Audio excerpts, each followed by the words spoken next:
پہلا کلمہ لوکا کی انجیل اس کا 23 باب اس کی 34 آیت۔ اے باپ ان کو معاف کر کیونکہ یہ جانتے نہیں کہ کیا کرتے ہیں۔ خداوند یسوع مسیح کے 7 صلیبی کلمات کو 2 حصوں میں تقسیم کیا گیا، پہلے کلمے سے تیسرے کلمے تک دوسروں کے لیے کلمات، چوتھے کلمے سے 7ویں کلمے تک اپنی ذات کے لیے کلمات۔ پہلے کلمے میں یسوع ایک ٹھوس دلیل کے ساتھ معافی کے لیے اپنے باپ سے درخواست کرتا ہے تاکہ اس کی درخواست منظور ہو جائے۔ اس کلمے کو ہم 3 حصوں میں تقسیم کریں گے۔ پہلا حصہ اے باپ خطاب کرنا، ان کو معاف کر، درخواست کرنا، یہ نہیں جانتے کہ کیا کرتے ہیں، دلیل دینا۔ خداوند یسوع مسیح کی صلیبی موت بنو انسان کے گناہوں کی گندگی اور گناہی تصویر پیش کرتی ہے۔ گناہ کی ہولناکی کو خداوند یسوع مسیح کی صلیبی موت سے زیادہ اور کوئی چیز پیش نہیں کر سکتی۔ بے شک حالات واقعات نے خداوند یسوع مسیح کے صلیبی موت کے ذمہ دار اس وقت کے حاکموں اور یہودیوں کو ٹھہرایا ہے، لیکن اگر اس کی موت کو الہی انتظام کی روشنی میں دیکھا جائے تو اس کی موت نہ تو یہودا اسکریوتی کی لالچ اور غداری کی وجہ سے ہوئی، نہ ہی سردار کائنوں کی ہٹ دھرمی اور پلاطس کی دو دلا نابزری کی وجہ سے، بلکہ وہ تو ہمارے لالچ اور حسد، ہماری بزدلی اور گناہ کے باعث صلیب تک پہنچا، جیسا یسوع نبی کی معرفت لکھا ہے۔ حالانکہ وہ ہماری خطاؤں کے سبب سے گھائل کیا گیا اور ہماری ہی بدکاری کے سبب سے کچلا گیا، ہماری سلامتی کے لیے اس پر سیاست ہوئی تاکہ اس کے مار خانے سے ہم شفا پائیں۔ لیکن خدا کی محبت اتنی عجیب اور قوی ہے کہ ہمارے عقل اور ہمارے ادراک سے باہر ہے۔ خدا بجا طور پر ہمیں ہمارے حال پر چھوڑ سکتا ہے کہ ہم اپنے گناہوں اور غلطیوں کا خمیازہ بھگتیں اور اپنے گناہوں کی واجبی سزا یعنی ابدی ہلاکت کے وارث بن جائیں، لیکن اس نے ایسا نہیں کیا، بلکہ مسیح یسوع میں ہو کر وہ خود ہمارے لیے زمین پر آیا تاکہ دکھ برداشت کر سکے۔ اپنی صلیبی موت کے وسیلہ سے بنو انسان کے گناہوں کی تلافی کرنے اور اس کا فضل ہی جس سے ہم ابدی نجات کے حقدار بن گئے۔ خداوند یسوع مسیح کے یہ الفاظ کہ اے باپ ان کو معاف کر، اس کے بعمل معلوم ہونے کا ثبوت ہے، کیونکہ اس نے اپنی تعلیم کے آغاز ہی میں، جسے پہاڑی واز کے نام سے جانا جاتا ہے، دشمنوں کے لیے دعا کرنے کی تعلیم دی۔ خداوند یسوع مسیح نے فرمایا، لیکن میں تم سے یہ کہتا ہوں کہ اپنے دشمنوں سے محبت رکھو اور اپنے ستانے والوں کے لیے دعا کرو، اور یہ عمل اس نے صلیب پر کر دکھایا۔ اس وقت پطرس نے پاس آ کر اسے کہا، ہے خداوند، اگر میرا بھائی میرا گناہ کرتا رہے تو میں کتنی دفعہ اسے معاف کروں؟ کیا 7 بار تک؟ یسوع نے سے کہا، میں تجھ سے یہ نہیں کہتا کہ 7 بار، بلکہ 7 کے 70 بار تک۔ لیکن میں تم سننے والوں سے کہتا ہوں کہ اپنے دشمنوں سے محبت رکھو، جو تم سے عداوت رکھیں ان کا بھلا کرو، جو تم پر لعنت کرے ان کے لیے برکت چاہو، جو تمہاری بے عزتی کریں ان کے لیے دعا کرو۔ اپنے دشمنوں اور ستانے والوں کے لیے دعا کرنا خداوند یسوع مسیح کی منفرد تعلیم ہے، جس میں وہ اپنے آپ کو بطور مثال پیش کرتا ہے، کیونکہ اس نے صلیب پر یہ کہا کہ اے باپ ان کو معاف کر۔ اس طرح ہمیں یسوع کے قول و فعل میں ہم آہنگی کا ثبوت ملتا ہے۔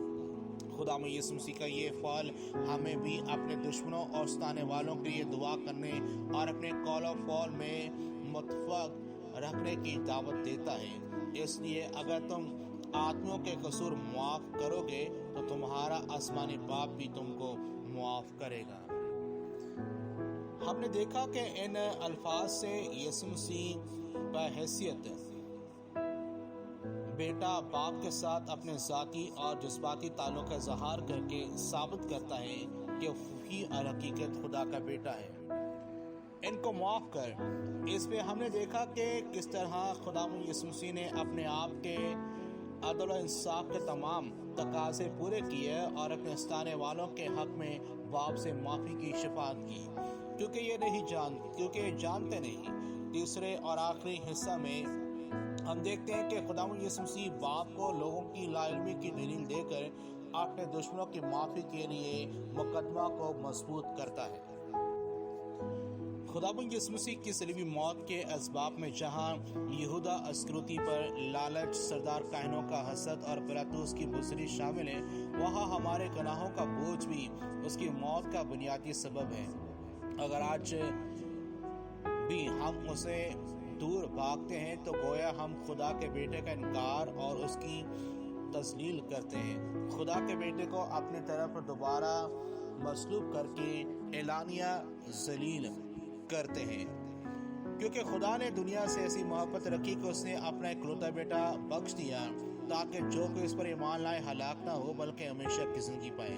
کیونکہ خدا نے اپنے بیٹے کو دنیا میں اس لیے نہیں بھیجا کہ دنیا پر سزا کا حکم کرے، بلکہ اس لیے کہ اس کے وسیلہ سے نجات پائے۔